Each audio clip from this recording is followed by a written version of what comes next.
આજે અરવલ્લી જિલ્લાના મોડાસા ખાતે તિરંગા યાત્રાનું ભવ્ય આયોજન કરવામાં આવ્યું છે, જેની અંદર જિલ્લા સંગઠનના પ્રમુખશ્રી અને એમની ટીમ, યુવા મોરચાના પ્રમુખશ્રી અને એમની ટીમ તેમજ શહેરના મોટાભાગના નાગરિકો આ યાત્રામાં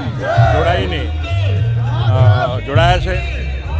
આપણે સૌ જાણીએ છીએ કે પહેલગામની અંદર આપણા ભારતના 28 નાગરિકોની નિર્મળ હત્યા કરવામાં આવી.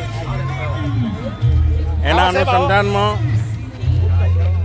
ભારત દેશે નક્કી કર્યું કે આતંકવાદનો સફાયો સંપૂર્ણપણે થવો જોઈએ અને એના અનુસંધાનમાં આપણા વડાપ્રધાન શ્રી નરેન્દ્રભાઈ મોદી સાહેબની સૂચના અને એમની દીર્ઘદર્શિના કારણે આપણા લશ્કરે પાકિસ્તાનની અંદર ઘૂસીને એમના ઘરમાં ઘૂસીને આતંકવાદીઓનો સફાયો કરવામાં આવ્યો છે.